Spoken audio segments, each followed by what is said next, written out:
ಕಡಲುಗಾಳ ಗ್ರಾಮದಲ್ಲಿ ಇಂದು ಮರಿಶಾಂತವೀರ ಮಹಾಸ್ವಾಮಿಗಳವರ ಪಟ್ಟಾಧಿಕಾರದ ನಿಮಿತ್ತವಾಗಿ ಪುರಪ್ರವೇಶ ಹಾಗೂ ಈ ಧರ್ಮಸಭೆಯ ಸಾನ್ನಿಧ್ಯವನ್ನು ವಹಿಸಿರುವ ಎಲ್ಲ ಹಿರಿಯ ಪೂಜ್ಯರ ಶ್ರೀಚರಣಗಳಿಗೆ ನಮಸ್ಕರಿಸಿ, ಇದು ನಮ್ಮ ಮಠ ಅನ್ನುವ ಅಭಿಮಾನದಿಂದ ಈ ಕಾರ್ಯಕ್ರಮಕ್ಕೆಲ್ಲಕ್ಕೂ ಕಾರಣೀಭೂತರಾಗಿರುವಂತಹ ತಮ್ಮೆಲ್ಲರಿಗೂ ಶರಣ.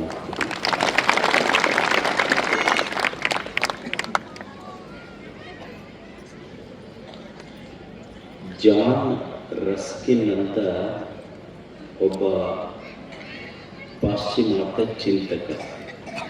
ಅವನ ಹೆಸರು ಜಾನ್ ರಸ್ಕಿನ್, ರಸ್ನ ಅಲ್ಲ, ಜಾನ್ ರಸ್ಕಿನ್.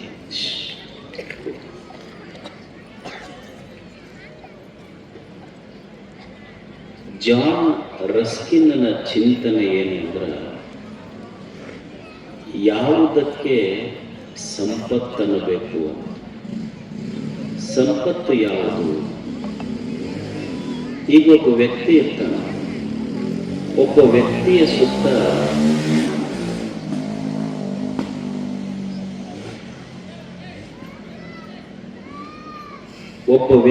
ಸುತ್ತ ನೀವು ಬಂಗಾರ ಇಟ್ರಿ, ಬೆಳ್ಳಿ ಇಟ್ರಿ, ದುಡ್ಡು ಇಟ್ರಿ. ಬಂಗಾರ, ಬೆಳ್ಳಿ, ದುಡ್ಡು ಎಲ್ಲ ಇಟ್ರಿ, ಖರೆ ಜೀವನ ಇರಲಿಲ್ಲ ಅಂದ್ರೆ, ಸುತ್ತ ಬಂಗಾರ ಐತಿ, ಬೆಳ್ಳಿ ಐತಿ, ದುಡ್ಡು ಐತಿ, ಜೀವನ ಹೋಗಿತ್ತು ಅಂದ್ರೆ ಬೆಲೆ ಬರ್ತದೆ. ನಿಜವಾದ ಸಂಪತ್ತು ಅಂದ್ರೆ ಬಂಗಾರ, ಬೆಳ್ಳಿ, ದುಡ್ಡು ಸಂಪತ್ತಲ್ಲ. ಇವೆಲ್ಲವನ್ನು ಅನುಭವಿಸುವ ಜೀವನವೇ ನಿಜವಾದ ಸಂಪತ್ತು. There is no wealth but life. ಜೀವನಕ್ಕಿಂತ ದೊಡ್ಡ ಸಂಪತ್ತು ಯಾವುದೂ ಇಲ್ಲ.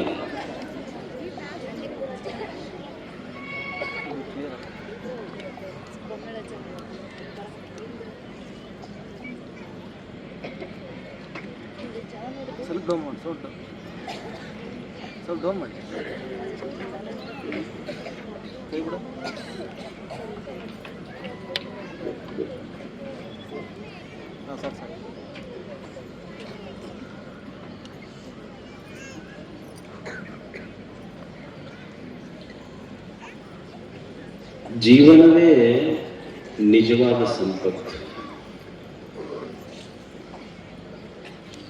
ಜೀವನಕ್ಕಿಂತ ದೊಡ್ಡ ಸಂಪತ್ತು ಯಾವುದೂ ಇಲ್ಲ.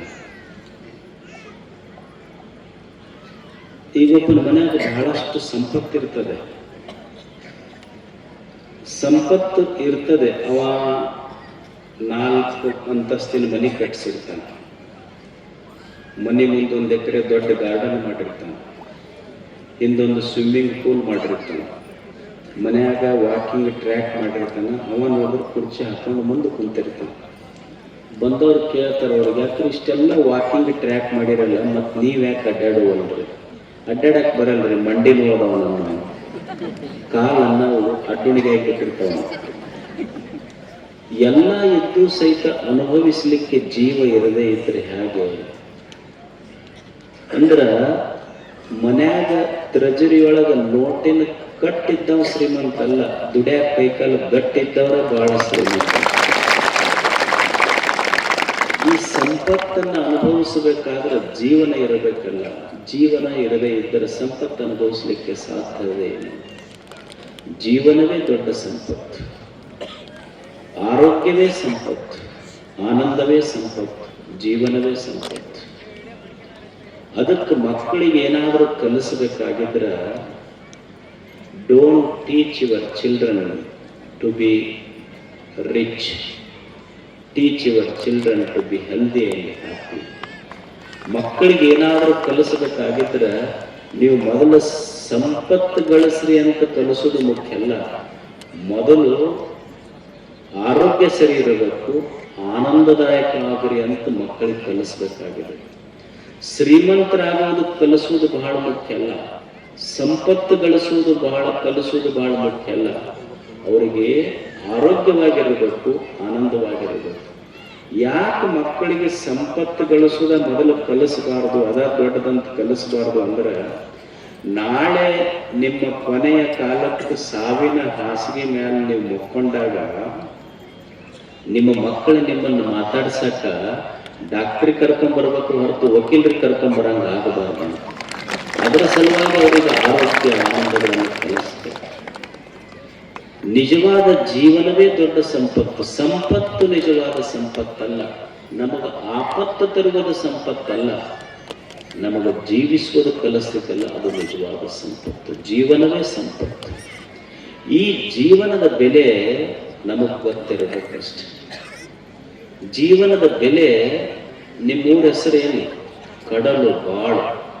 ಈ ಬಾಳಿನ ಬೆಲೆ, ಈ ಬದುಕಿನ ಬೆಲೆ ನಮಗೆ ಗೊತ್ತಿರಬೇಕು. ಈಗ ನಿಮ್ಮ ಮನ್ಯಾಗ ಆಕಳ, ಎಮ್ಮೆ, ಎತ್ತ ಇರ್ತಾವ. ಈ ಆಕಳಿಗೆ ಉಣ್ಣೆ ಹತ್ತಿರ್ತಾವ, ಎಮ್ಮಿಗೆ ಉಣ್ಣೆ ಹತ್ತಿರ್ತಾವ. ಉಣ್ಣೆ ಹತ್ತಿದ್ ನೋಡಿ ರೈತರಿಗೆಲ್ಲ ಅನುಭವ ಐತಿ. ಆಶ್ಚರ್ಯ ಏನು ಅಂದ್ರ, ಉಣ್ಣೆ ಕೆಚ್ಚಲಕ್ಕ ಹತ್ತಿರ್ತೈತಿ. ಉಣ್ಣೆ ಕೆಚ್ಚಲಕ್ಕೆ ಹತ್ತಿದ್ರು ಸಹಿತ ಕೆಚ್ಚಲದೊಳಗಿನ ರಕ್ತ ಕುಡಿತೆ ಹೊರತು ಕೆಚ್ಚಲದ ಹಾಲಿನ ಬೆಲೆ ಉಣ್ಣೆಗೆ ಗೊತ್ತಿರದೆ ಇದ್ದರ ಬದುಕು. ಹ್ಯಾಂಗ ಆಕಳ ಕೆಚ್ಚಲಿಗೆ ಹತ್ತಿದ ಉಣ್ಣೆಗೆ ಹಾಲಿನ ಬೆಲೆ ಗೊತ್ತಿಲ್ಲವೋ, ಹಾಗೂ ಬದುಕಿನ ಬೆಲೆ ತಿಳಿದೇ ಇರುತ್ತೆ ಮನುಷ್ಯ. ಅವ ಉಣ್ಣೆಗಿಂತ ಕಡೆ ಅಂತ ಸರ್ವಜ್ಞ. ಬದುಕಿನ ಬೆಲೆ ಗೊತ್ತಿರಬೇಕು. ಅಪ್ಪಗಳು ಹೇಳಿದ್ರಲ್ಲ, ಏನಿದು ಬದುಕ? ಇಲ್ಲಿ ದೇವರು ನಮಗೊಂದು ಜೀವನ ಕೊಟ್ಟು ಕಳಿಸ್ಯಾನ ಎಲ್ಲರಿಗೆ. ಅವ ಎಷ್ಟು ಕರುಣಾಮಯಿ ದೇವರು ಅಂದ್ರ, ನಾವು ಬರುವಾಗ ಎಲ್ಲರೂ ಖಾಲಿ ಕೈಯಿಂದ ಬಂದೀವಿ ಜಗತ್ತಿಗೆ. ಅವನ ಕರುಣೆ ಎಷ್ಟು ದೊಡ್ಡದು ಅಂದ್ರೆ, ನಾವು ಬರುವುದಕ್ಕಿಂತ ಮುಂಚೆ ನಮ್ಮ ಸಲುವಾಗಿ ನಮ್ಮ ತಾಯಿ ಎದೆಯಾಗ ಹಾಲಿಟ್ಟು ಕಳಿಸ್ಯಾನ ದೇವರು ಬದುಕಲಿ ಅಂತ. ಅವನ ಕರುಣೆ ಅಷ್ಟು ದೊಡ್ಡದೈತಿ. ಅದಕ್ಕಾಗಿ ಈ ಜಗತ್ತಿಗೆ ಬರುವಾಗ ನಾವೆಲ್ಲ ಖಾಲಿ ಕೈಯಿಂದ ಬಂದೀವಿ. ಈ ಮಣ್ಣು, ನೀರು, ಗಾಳಿ, ಬೆಳಕ, ಬಯಲು ಎಲ್ಲವನ್ನೂ ದೇವರು ನಮಗೆ ಕೊಟ್ಟಾನ. ಈ ಜಗತ್ತನ್ನು ಬಿಟ್ಟು ಹೋಗುವಾಗ ಜಗತ್ತಿಗೆ ಏನಾದರೂ ಕೊಟ್ಟು ಹೋಗಬೇಕಾಗ್ತದೆ ಮನುಷ್ಯ. ಕೊಟ್ಟು ಹೋಗದೇ ಇದ್ರೆ ಎಲ್ಲವನ್ನು ಇಲ್ಲೇ ಬಿಟ್ಟು ಹೋಗ್ಬೇಕಾಗ್ತೈತಿ. ಜಗತ್ತಿಗೆ ಏನಾದರೂ ಕೊಟ್ಟು ಹೋಗಬೇಕಲ್ಲ ಮನುಷ್ಯ. ಒಂದು ಗಿಡ ಇತ್ತು. ಆ ಗಿಡದಲ್ಲಿ ಜೇನು ಹುಳುಗಳು ಜೇನು ಕಟ್ಟಿತ್ತು. ಒಬ್ಬ ಮನುಷ್ಯ ಹೋಗಿ ಅವ ಜೇನು ಬಿಡಿಸಿದ. ಜೇನು ಬಿಡಿಸಿ ಜೇನು ತಿಂದ. ಆ ಜೇನು ಹುಳುಗಳು ಮತ್ತ ಅದೇ ಗಿಡದ ಇನ್ನೊಂದು ಕಂಬಿಗೆ ಹೋಗಿ ಕುಂತು. ಮತ್ತೊಂದು ತಿಂಗಳಾದ್ಮೇಲೆ ಮನುಷ್ಯ ಮತ್ತೆ ಹೋಗಿ ಆ ಜೇನು ಹುಳ ಎಬ್ಬಿಸಿದ, ಮತ್ತೆ ಜೇನು ತಿಂದ. ಮತ್ತೊಂದು ತಿಂಗಳಾದ್ಮೇಲೆ ಅದು ಮತ್ತೆ ಅದೇ ಗಿಡದ ಇನ್ನೊಂದು ಕಂಬಿಗೆ ಕುಂತಿದ್ದು. ಮತ್ತೊಂದು ತಿಂಗಳಾದ್ಮೇಲೆ ಮತ್ತೆ ಹೋಗಿ ಜೇನು ಬಿಡಿಸಿ ಮತ್ತೆ ಜೇನು ತಿಂದ. ಗಿಡ ಜೇನು ಹುಳುಗಳಿಗೆ ಹೇಳುತ್ತ, ಅಲ್ಲ ಈ ಮನುಷ್ಯ ನೀನು ಈ ಟೊಂಗಿಯೊಳಗೆ ಜೇನಿಟ್ಟಿ ಮತ್ತೆ ಕಸ್ಕೊಂಡು ತಿಂದ, ಆ ಟೊಂಗಿಗೆ ಜೇನಿಟ್ಟಿ ಮತ್ತೆ ಅಲ್ಲಿ ಕಸ್ಕೊಂಡು ತಿಂದ, ಮತ್ತೊಂದು ಗಿಡದ ಟೊಂಗಿಗೆ ಜೇನಿಟ್ಟಿ ಮತ್ತು ಅಲ್ಲಿ ಕಸ್ಕೊಂಡು ತಿಂದ. ನೀ ಎಲ್ಲೆಲ್ಲಿ ಯಾವಾಗ ಜೇನಿಟ್ಟಿಯಲ್ಲ, ನೀನಿಟ್ಟೆಲ್ಲ ಜೇನು ಕಸ್ಕೊಂಡು ತಿಂದಾನ, ಜೇನು ಇಡಕರ ಯಾಕೆ ಹೋಗ್ತೀನಿ? ಅವಾಗ ಜೇನು ಹುಳ ಗಿಡಕ್ಕೆ ಹೇಳ್ತು, ಈ ಮನುಷ್ಯಾಗ ನಾನಿಟ್ಟು ಜೇನು ಕಸುಕೊಳ್ಳೋದು ಅಷ್ಟೇ ಶಕ್ತಿ ಐತೆ ಹೊರತು ನನ್ನೊಳಗೆ ದೇವರು ಜೇನಿಡುವ ಶಕ್ತಿ ಇಟ್ಟನಲ್ಲ, ಹಸು ಕಸುಕೊಳ್ಳುವ ಸಾಮರ್ಥ್ಯ ಮನುಷ್ಯನಿಗೆ. ದೇವರು ನನ್ನೊಳಗೊಂದು ಜೇನಿಡುವ ಕಲಾ ಇಟ್ಟನಲ್ಲ, ಅದನ್ನು ಕಸುಕೊಳ್ಳುವ ಸಾಮರ್ಥ್ಯ ನನಗಿಲ್ಲ. ಅಂದ್ರೆ ನಿಸರ್ಗ ಪ್ರತಿ ಕ್ಷಣ ಒಳ್ಳೆಯದನ್ನು ಕೊಡ್ತದೆ. ಇವತ್ತು ನಿಮ್ಮ ಮನೆ ಹಿತ್ತಲದೊಳಗ ತೆಂಗಿನ ಗಿಡ ಹಾಕಿರ್ತೀರಿ. ತೆಂಗಿನ ಗಿಡಕ್ಕೆ ನೀವು ಯಾರು ಹೋಗಿ ಸಕ್ಕರೆ ನೀರು ಹಾಕಿರಿ ಅನ್ನೋದು ಏನೂ ಇಲ್ಲ.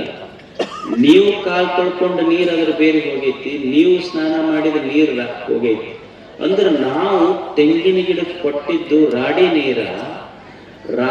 ನೀರು ತಗೊಂಡು ತೆಂಗಿನ ಗಿಡ ನಮಗೆ ಕೊಟ್ಟಿದ್ದು ತಿಳಿ ನೀರ, ಸಿಹಿ ನೀರ. ಇದು ನಿಸರ್ಗ ಕೊಡುವ ಗುಣ. ಅದಕ್ಕೆ ಮನುಷ್ಯ ಭೂಮಿಗೆ ಬಂದ ಮೇಲೆ ಏನಾದರೂ ಕೊಟ್ಟು ಹೋಗಬೇಕಾಗ್ತದೆ. ನಮಗ ಕೊಡೋದು ಗೊತ್ತಿಲ್ಲ.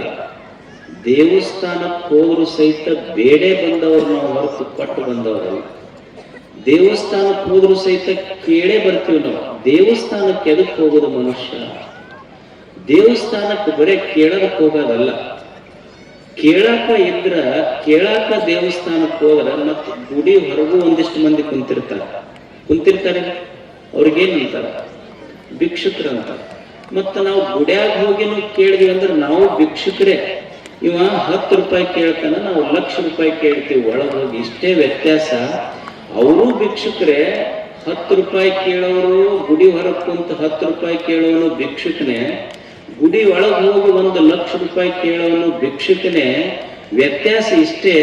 ಇವರು ಹೊರಗೆ ಕೇಳೋರು ಲೋಕಲ್ ಬೆಗ್ಗರ್ಸ್, ಇವರು ಇಂಟರ್ನ್ಯಾಷನಲ್ ಬೆಗ್ಗರ್ಸ್. ಅವರು ಕಾರ್ಪೊರೇಟ್ ಸ್ಟೈಲ್ ಆಫ್ ಬೆಗ್ಗಿಂಗ್. ಅಂದ್ರೆ ಮನುಷ್ಯ ಒಂದು ದೇವಸ್ಥಾನಕ್ಕೆ ಹೋಗುದು ಬರೀ ಕೇಳೋದಕ್ಕಲ್ಲ. ಭಗವಂತನೇ ಎಷ್ಟೋ ಜನರಿಗೆ ಕಣ್ಣಿಲ್ಲ, ನನಗೆ ಕಣ್ಣು ಕೊಟ್ಟು. ಎಷ್ಟೋ ಜನರಿಗೆ ಕಿವಿ ಇಲ್ಲ, ಕೈ ಇಲ್ಲ, ಕಾಲಿಲ್ಲ, ಉಣ್ಲಿಕ್ಕೆ ಅನ್ನ ಇಲ್ಲ. ಇಷ್ಟೆಲ್ಲ ಕೊಟ್ಟಿಯಲ್ಲಪ್ಪ, ನಾನ್ ನಿನ್ನ ಗುಡಿಗೆ ಇನ್ನು ಮ್ಯಾಲೆ ಕೇಳಲಿಕ್ಕೆ ಬರುವುದಿಲ್ಲ.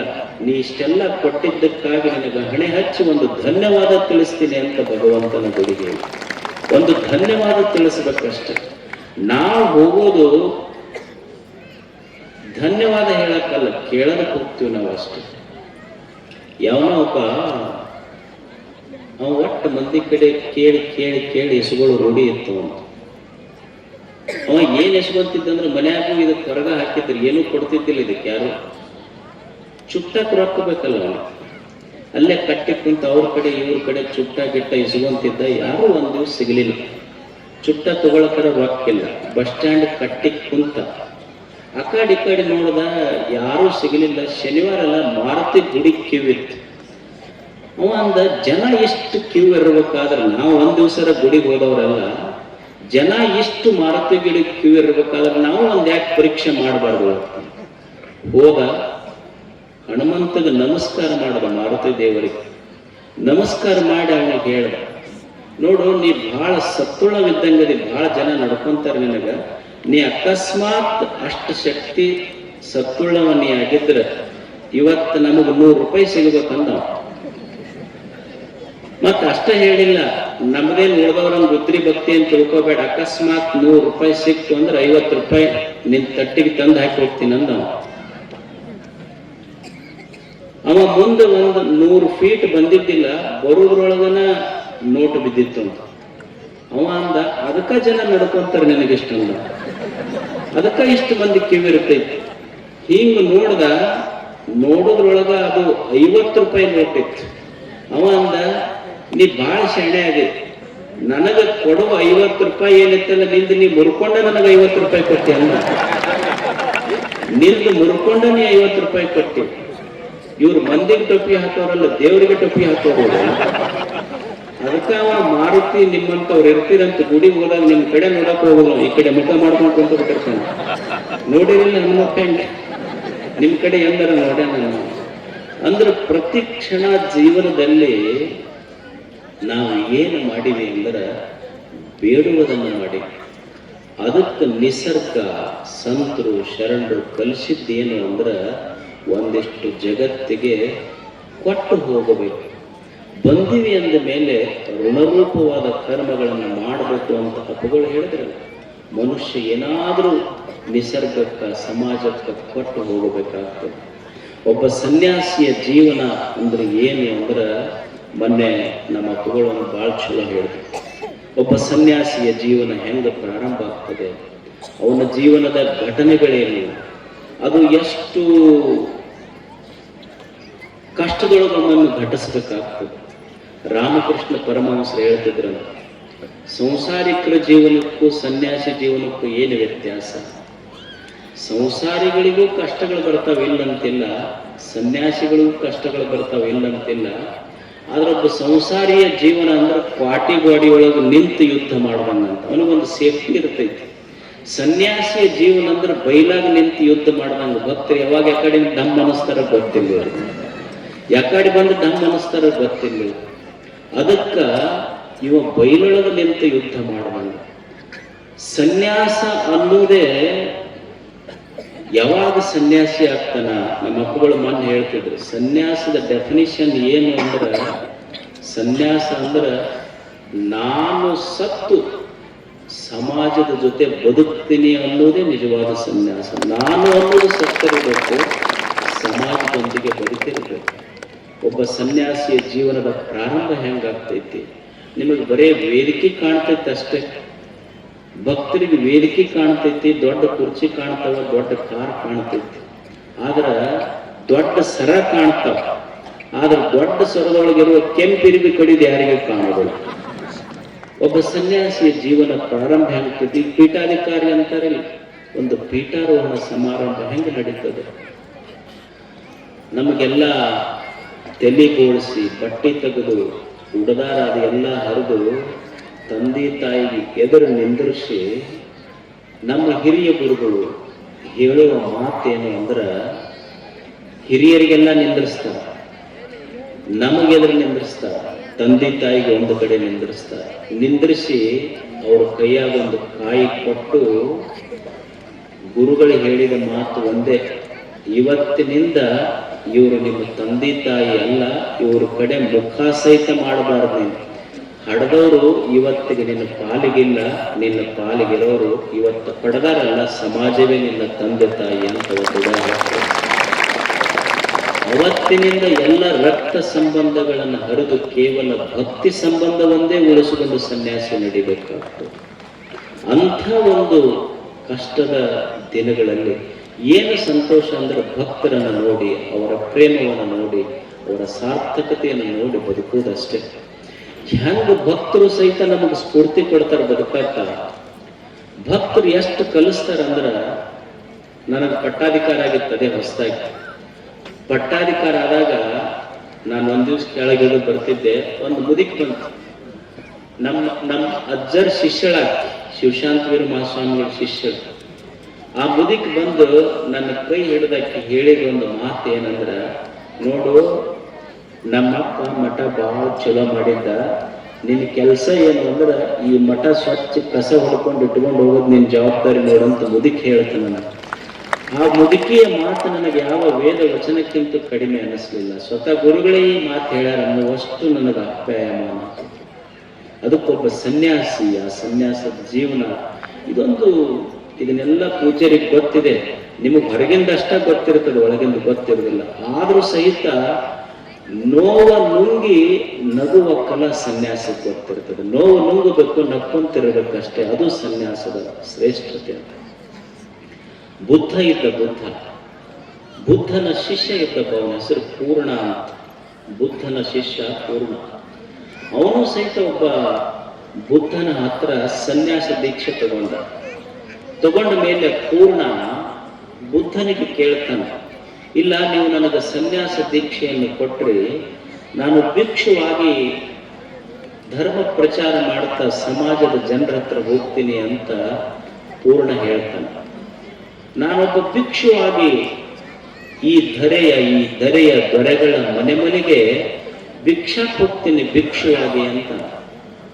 ಅವಾಗ ಬುದ್ಧ ತನ್ನ ಶಿಷ್ಯ ಪೂರ್ಣನಿಗೆ ಪ್ರಶ್ನೆ ಮಾಡ್ತಾನೆ, ಹೌದು ನೀನೊಂದು ಸನ್ಯಾಸ ಸ್ವೀಕಾರ ಮಾಡಿದೆ, ಭಿಕ್ಷುವಾಗಿ ಈ ಸಮಾಜದ ಜನರ ಮನೆಗಳಿಗೆ ಹೋಗ್ತಿ ಅಂತೆಯಲ್ಲ, ಅಕಸ್ಮಾತ್ ನೀನು ಹೋದ ಸಮಯ ಅವರು ನಿನ್ನ ತಟ್ಟೆಯೊಳಗ ಭಿಕ್ಷಾ ಪಾತ್ರೆಯೊಳಗ ಭಿಕ್ಷಾ ನೀಡದಿದ್ರೆ ಏನು ಮಾಡ್ತೀನಿ, ರೊಟ್ಟಿ ನೀಡದಿದ್ರೆ ಏನು ಮಾಡ್ತೀನಿ? ಇಲ್ಲ ಸಂತೋಷ ಪಡ್ತೀನಿ ಅಂದ. ಬುದ್ಧಂದ ನಿನಗೆ ಹೊಟ್ಟೆ ಹಸಿವಾಗೈತಿ, ಅವರು ಭಿಕ್ಷಾ ನೀಡದಿದ್ರೆ ಸಂತೋಷ ಆಗ್ತೈತಿ ಅಂದ. ಅವಾಗ ಪೂರ್ಣ ಹೇಳ್ತಾನ, ನನಗೆ ಯಾಕೆ ಸಂತೋಷ ಆಗ್ತೈತಿ ಅಂದ್ರೆ ಅವ್ರು ಭಿಕ್ಷಾ ನೀಡ್ಲಿಲ್ಲ ಅಂತಲ್ಲ, ಅವ್ರು ನನಗೆ ಬೈಲಿಲ್ಲ ಅಂತ ಸಂತೋಷ ಪಡ್ತೀನಿ ನಾನು.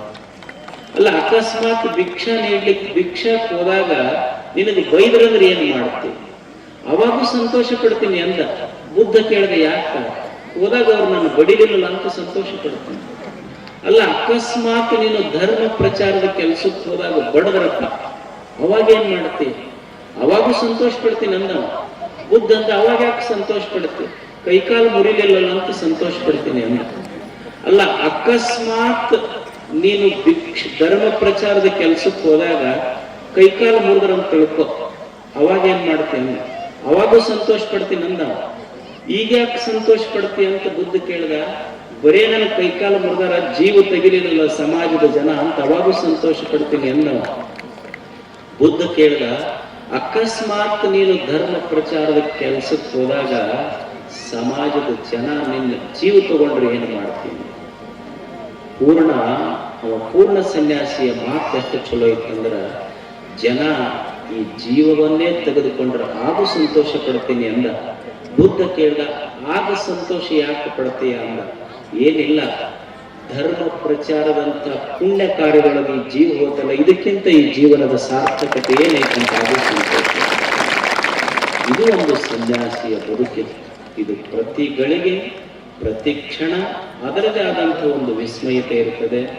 ಇಲ್ಲಿ ನಿಮಗೆಲ್ಲ ಮನೆ ಬಂದಾಗ ಹೇಳಿದ ನಾನು, ಬಹಳ ವರ್ಷಗಳ ವನವಾಸದಿಂದ ಒಂದು ಚಲೋ ಒಂದು ಸುವರ್ಣದ ದಿನ ಇಂದಿನಿಂದ ಕಡ್ಲೆಬಾಳ ಗ್ರಾಮದಲ್ಲಿ ಪ್ರಾರಂಭ ಆಗಿದೆ. ಅದಕ್ಕೆ ಮರಿಶಾಂತವೀರ ಮಹಾಸ್ವಾಮಿಗಳವರು ನಮ್ಮಲ್ಲೇ ಇದ್ದು ಅಧ್ಯಯನ ಮಾಡಿ ವಿನಯಶೀಲರು, ವಿದ್ಯಾವಂತರು, ಅಪ್ಪುಗಳೆಲ್ಲ ಹೇಳ್ದಂಗೆ ಅವರು ಸ್ವ ಇಚ್ಛೆಯಿಂದ ಸನ್ಯಾಸಿ ಆಗ್ಬೇಕಂತ ಬಂದವರು. ಅವರು ನಮ್ಮ ಶಿವಶಾಂತವೀರ ಸ್ವಾಮಿಗಳದಾರಲ್ಲ, ಅವರು ಸಹಿತ ಒಬ್ಬನೇ ಮಗ. ಅವ್ರ ತಂದೆ ತಾಯಿ ಕನ್ಯಾ ನೋಡಕ್ ಶುರು ಮಾಡಿದ್ರು. ನಾನು ಹೋಗಂತ ಕಳಿಸ್ದೆ. ಹೋಗಿ ಮತ್ತೆ ಹೊಳ್ಳಿ ಬಂದು ಒಬ್ಬನೇ ಮಗ ಇದ್ರು ಸಹಿತ ನಾನು ಮನೆಯಾಗಿದ್ರ ಬರೀ ಇಬ್ಬರ ತಂದೆ ತಾಯಿಗಳಿಗೆ ಮಗ ಆಗ್ತಿದ್ದೆ. ಸಮಾಜಕ್ಕೆ ಬಂದ್ರೆ ಸಾವಿರಾರು ತಂದೆ ತಾಯಿಗಳಿಗೆ ಮಗನಾಗುವ ಯೋಗ್ಯತೆ ಬರ್ತದಲ್ಲ. ಇಬ್ರು ಅವರಲ್ಲಿ ಸೇವೆ ಮಾಡುವ ಮನೋಭಾವ ಇದೆ, ಸಮಾಜವನ್ನು ಕಟ್ಟಬೇಕನ್ನುವ ಛಲ ಇದೆ, ಸಮಾಜವನ್ನು ಮುನ್ನಡೆಸುವ ಧೀಮಂತಿಕೆ ಇದೆ. ಇವರಿಬ್ಬರ ಜೊತೆ ನಮ್ಮ ಹಡಗಲಿ ಶ್ರೀಗಳವ್ರಿಗೆ ಕ್ಯಾಪ್ಟನ್ ಇದ್ದಂಗೆ ಅದನ್ನೆಲ್ಲ ನಡೆಸ್ಕೊಂಡು ಹೋಗ್ತಾ ಇದ್ದಾರೆ. ಎಲ್ಲ ಶಾಖಾ ಮಠಗಳು ನಮ್ಮ ಹಡಗಲಿ ಪೂಜ್ಯರವರೆಲ್ಲ ನಡೆಸ್ಕೊಂಡು ಹೋಗ್ತಾರೆ. ಇವತ್ತು ಇಷ್ಟೆಲ್ಲ ಜನ ಸ್ವಾಮಿಗಳು ಎದಕ್ಕೆ ಸೇರ್ಯಾರ ಗೊತ್ತಾ ನಿಮಗೆ? ಕಾರ್ಯಕ್ರಮಕ್ಕೆ ಬಂದಿಲ್ಲ ಅವರು ಎಲ್ಲ ಪೂಜ್ಯರು ಬಂದಿದ್ದು ಮರಿಶಾಂತವೀರ ಸ್ವಾಮಿಗಳನ್ನ ನಿಮ್ಮ ಉಡಿಯೊಳಗೆ ಹಾಕಿ ಹೋಗಕ್ಕೆ ತಂದ. ಇದು ಒಂದು ಬರೀ ಕಾರ್ಯಕ್ರಮ ಅಲ್ಲ, ಇದೊಂದು ಪ್ರಮಾಣ ವಚನ ಸ್ವೀಕಾರ ಮಾಡುವ ಕಾರ್ಯಕ್ರಮ. ಏನು ಇಷ್ಟೆಲ್ಲ ಮಹಾಪೂಜ್ಯರು ಬಂದು ಒಬ್ಬ ಯುವಯತಿಯನ್ನ ನಿಮ್ಮ ಉಡಿಯೊಳಗೆ ಹಾಕಿ ಇವತ್ತಿನಿಂದ ಅವ ನಿಮ್ಮ ಮಗ ಅಂತ ನಿಮ್ಮ ಉಡಿಯೊಳಗೆ ಹಾಕಿ ಹೋಗ್ತಾ ಇದ್ದಾರೆ. ನಾನು ನಿಮ್ಮೆಲ್ಲರಿಗೆ ಹೇಳುವ ಕೊನೆಯ ಮಾತೇನೆಂದ್ರೆ, ಒಂದಿಷ್ಟು ಮಠ ಹೆಚ್ಚು ಕಟ್ಟಬಹುದು, ಕಡಿಮೆ ಇರಬಹುದು. ಒಂದು 4 ರೂಮ್ ಕಟ್ಟಬಹುದು, ಕಟ್ಟದೆ ಇರಬಹುದು. ಒಂದಿಷ್ಟು ಶಾಲೆಗಳನ್ನು ಕಟ್ಟಬಹುದು, ಕಟ್ಟದೆ ಇರಬಹುದು. ಒಂದಿಷ್ಟು ಮಾಡುವಾಗ ಎಲ್ಲರಿಗೆ ಒಂದೇ ರೀತಿಯ ಕೆಲಸ ಮಾಡ್ಲಿಕ್ಕೆ ಆಗುವುದಿಲ್ಲ, ಹೆಚ್ಚು ಕಡಿಮೆ ಆಗಬಹುದು. ಆದ್ರೆ ಸಮಾಜದ ಜನ ನೀವು ಒಂದು ಮಾತು ನಡೆಸ್ಬೇಕಷ್ಟೇ. ಉಳಿದಿದ್ದು ನಾನೇನು ನಿಮ್ಮಿಂದ ಕೇಳುವುದಿಲ್ಲ. ಎಂದೂ ಸಹಿತ ಊರಿನ ಜನರಿಂದ ಮನಸ್ಸು ನೊಂದೆ ಅಂತವ್ರೆಂದೂ ಕಣ್ಣೀರು ಹಾಕಿ ನನಗೆ ಹೇಳಬಾರ್ದು ಅಷ್ಟೇ. ಇದು ಒಂದೇ ನಡೆಸ್ಕೊಡ್ಬೇಕು. ಸನ್ಯಾಸಿಗಳಂದ ಮೇಲೆ ನಾವು ಏನು ಪೂರ್ಣರಲ್ಲ, ಹೆಚ್ಚು ಕಡಿಮೆ ನಮ್ಮಿಂದ ಒಮ್ಮೆ ಮಾತಿನಿಂದ ಕಾರ್ಯದಿಂದ ಹೆಚ್ಚು ಕಡಿಮೆ ಆಗ್ತಿರ್ತದೆ. ಎಷ್ಟು ಮಂದಿಗಂತ ಸಂಭಾಳಿಸಕ್ 1,00,000 ಜನ ಇರ್ತಾರೆ. 1,00,000 ಜನರಿಗೆ ಒಪ್ಪಿಗೆ ಆಗುವಂಗೆ ನಡ್ಕೊಳ್ಳಿಕ್ಕೆ ಆಗ್ತದೇನು ಹೇಳಿ? ಈಗ ಊರಾಗ ಒಬ್ಬ ನಾಟಕ ಹಾಕೊಂಡು ಬರ್ತಾನ. ಅವ ದೇವರಿಗೆ ಬಂದು 2 ಕಾಯಿ ಹೊಡೆದೇನಂತಾನೆ, ಇವತ್ತು ಮಳಿ ಆಗಬಾರ್ದು ನೋಡಪ್ಪ ಅಂತ ನಾಟಕ ಹಾಕೊಂಡ. ಒಬ್ಬ ರೈತ ಬರ್ತಾನ, ನಿನಗೆ 2 ಕಾಯಿ ಹೊಡಿತೀನಿ ನೋಡಪ್ಪ ಮಳಿ ಆಗಬೇಕಂತ ಅವ. ದೇವ್ರು ಯಾರ ಮಾತು ಕೇಳಬೇಕು ಅಂದ್ರೆ ಸ್ವತಃ ಸಾಕ್ಷಾತ್ ದೇವರಿಗೆ ಎಲ್ಲರಿಗೆ ಒಪ್ಪಿ ನಡೆಯಕ್ ಆಗೋದಿಲ್ಲ ಅಂದ ಮೇಲೆ ನಮ್ಮಂತ ಸನ್ಯಾಸಿಗಳದ್ದು ಏನು ಎಲ್ಲರಿಗೂ ಒಪ್ಸೋದು ತುಂಬಾ ಕಷ್ಟ. ಆತ್ಮಕ್ಕೆ ಒಪ್ಪಿ ಬದುಕುವುದಷ್ಟೇ. ಈಗ ಮನ್ಯಾಗ ಮಕ್ಕಳು ಇರ್ತಾವ, ಮಕ್ಕಳಿಗೆ ಕುಂದಿರ್ಸ್ಕೊಂಡಾಗ ಏನೋ ಸಣ್ಣ ಪುಟ್ಟ ತೊಡಿ ಮೇಲೆ ಹೊಲಸು ಮಾಡುವ ಅಂದ್ರ ಯಾರ ತೊಡಿ ಕೊಯ್ಕೊಂಡಿದೆ ಇಲ್ಲ, ತೊಳ್ಕೊಳ್ಳೋದಷ್ಟೇ. ಸನ್ಯಾಸ ಜೀವನದಲ್ಲಿ ಸಣ್ಣ ಪುಟ್ಟ ಹೆಚ್ಚು ಕಡಿಮೆ ಏನಾದರೂ ಅದೊಂದು ನಿಮ್ಮ ಮಗ ಅಂತ ಪ್ರೀತಿಯಿಂದ ಕಂಡು ತಿದ್ದಿ ಹೇಳುವ ಹಕ್ಕು ನಿಮಗಿರ್ತದೆ. ಅವರು ಹೇಳುವ ಮಾತು ಕೇಳಿ ಪಾಲಿಸುವುದು ನಿಮ್ಮ ಹಕ್ಕಿರ್ತದೆ. ಅದಕ್ಕಾಗಿ ಇದೊಂದು ಮಠ ನಿಮ್ಮಿಬ್ಬರ ಸಮಾಗಮದಿಂದ ಇದು ಬೆಳಿಲಿ. ಇದು ಬಹಳ ಚಲೋ ಆಗ್ತದೆ. ನಾವು ಅವಾಗ ಬರ್ತಿದ್ದಿಲ್ಲ, ನೀವು ಯಾಕಂದ್ರೆ ಬರೀ ಕೋರ್ಟಿಗೆ ಅಡ್ಡಾಡ್ತಿದ್ರಲ್ಲ, ಅಡ್ಡಾಡ್ಲಿ ಬಿಡು ಅಂತ ಸುಮ್ಮನೆ ಆಗ್ಬಿಟ್ಟಿದ್ವಿ ನಾವು. ಈಗ ನಿಮ್ಮ ಭಕ್ತಿ, ನಿಮ್ಮ ಪ್ರೀತಿ, ನಿಮ್ಮ ಉತ್ಸಾಹ ನೋಡಿದ್ರೆ ನೀವು ಕರಿಲಾರ್ದೆ ಬರ್ಬೇಕು ಅನಿಸ್ತೈತಿ. ಅವಾಗ ಕರೆದ್ರು ಬರ್ಬೇಕು ಅನಿಸ್ತೈತಿ. ಅವಾಗ ಲಾರಿ ತಗೊಂಡು ಮಟ್ಟಕ್ಕೆ ಬರ್ತಿದ್ರೆ ಆದ್ರೂ ಬರಬಾರ್ದು ಅನಿಸ್ತಿತ್ತು. ಈಗ ನೀವು ಯಾರು ಕರಿಲಾರ್ದೇನೆ ಬರ್ಬೇಕು ಅನಿಸ್ತದೆ. ಇಲ್ಲೆಲ್ಲ ಈ ಭಾಗದೊಳಗ ಒಳ್ಳೆಯ ಪ್ರವಚನ, ವಿದ್ಯಾವಂತಿಕೆ, ಸೇವಾ ಮನೋಭಾವ ಇದು ಈ ನಾಡಿಗೆಲ್ಲ ಮುಟ್ಲಿ ಅಂತ ಹಾರೈಸಿ ಈ ಕಾರ್ಯಕ್ರಮಕ್ಕೆ ದೂರದಿಂದ ಎಲ್ಲ ಪೂಜ್ಯರು ಆಗಮಿಸಿದ್ದಾರೆ. ಅವರಿಗೂ ಅವರ ಮಗನನ್ನು ಕೊಟ್ಟ ಆ ತಂದೆ ತಾಯಿಗಳಿಗೆ ಮತ್ತು ಆ ಮಗನನ್ನು ತಮ್ಮ ಮಗನಂತ ಸ್ವೀಕಾರ ಮಾಡಿದ ಈ ನಾಡಿನ ಸಮಸ್ತ ಜನತೆಗೂ ತಮಗೆಲ್ಲ ವಂದಿಸಿ ನಮ್ಮ